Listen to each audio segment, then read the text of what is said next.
Have you ever, like, wished your voice could be, I don't know, just better? Not even just louder, but, like, richer, more resonant, like you're tapping into something kind of secret. Oh, absolutely. That's kind of what we're diving into today. It's this whole world of vocal placement. Yeah, and it really is fascinating, right?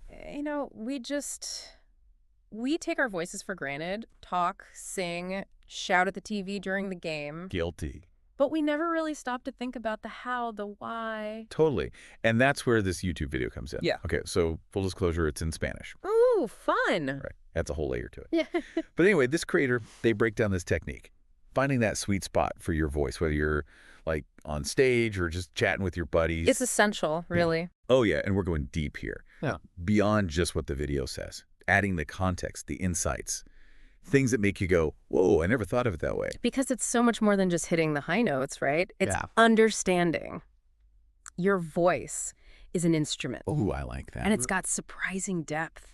Power, even. Okay, so the video jumps right in, tackles this myth, the singing from your throat thing. Oh, yeah. The creator basically yells, stop doing that. Which a lot of people need to hear. Right.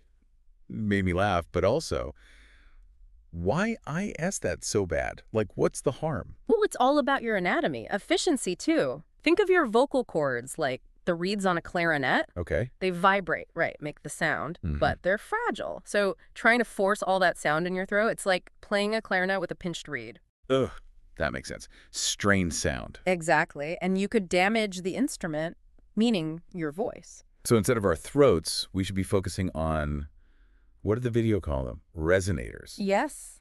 Those sound kind of magical, like echo chambers for our voices. Well, maybe not magical, but pretty amazing. These are hollow spaces, chest, throat, mouth, even your nose.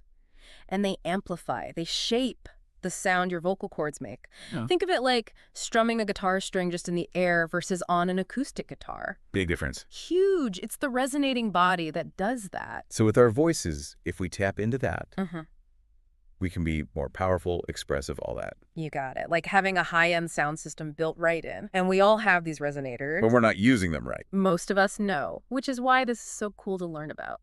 This is like blowing my mind. Seriously, it's like we've had this whole other voice inside us this whole time. I know, right? So, okay, how do we actually do it? Tap into the resonators, I mean. Do we just like hum in the shower and hope for the best? Well, Okay, there's going to be more to it. there is. Though humming in the shower, not a bad start.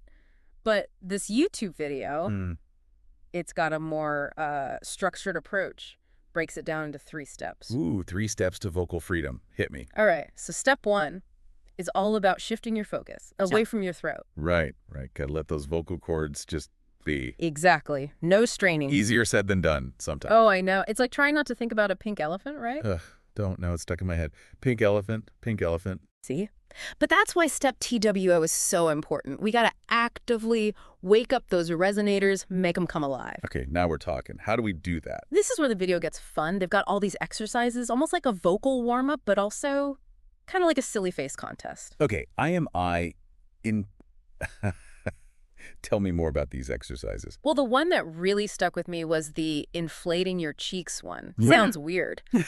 Does it actually work? It's about the sensation, right? You're suddenly aware of this whole area you normally ignore. Huh. So feeling those vibrations in your cheeks, your forehead, heck, even your sinuses, that's you tapping in. Get out of there. Sinuses are resonators. Oh, yeah. It's about building that mind-body connection, noticing how different sounds, they resonate differently all over your head. Wait, hold on. Different resonators make different sounds. Bingo. Think about a tuba versus a piccolo. Okay. Totally different sounds, right? But they're both musical notes. It's the size, the shape that creates the tone. Our voices, same deal. Whoa. Your chest resonance that adds warmth, depth. Makes sense. Nasal resonance, that's your bright ringing tones. It's like I'm hearing voices in a good way. Like I'm more aware now. Yes. And that's the whole point. Once you identify those subtle differences, Right. then you can start to control them. Shape the sound on purpose. Exactly. Finesse, working with your instrument, not against it. And that brings us to step 3, singing. It's all been building to this. Time to unleash my inner rock star, right? Well, hold your horses, gotta crawl before we can rock out a stadium. Key here is to gradually incorporate these techniques. Placement, placement, placement. Right. Oh. The video mentioned something about, like, using hums instead of actual words at first. Is that what they meant? Spot on. It's about retraining your muscle memory, both physically and mentally. Like, teaching your voice to find those good spots without even thinking about it. You got it. This is wild. It's like we've been driving stick shift our whole lives, but only using first gear. And suddenly someone's like, hey, there are 5 more gears you can use. Huh. I like that analogy. Right. And now it's like, where have these gears been all my life? Exactly. But just like learning to drive, it takes time. Practice, too. You don't become an expert overnight. Okay, that brings up a question. How long are we talking here? Asking for a friend who might have dreams of, Coachella. Go to your friend. Coachella might take a while. Overnight transformations, they're rare, but the journey's the fun part. True. We're talking weeks, months, could be years of consistent work to really master this. Okay. But here's the good news. You don't have to wait to see results. Even a few minutes a day doing those resonator exercises, Yeah. it'll make a difference.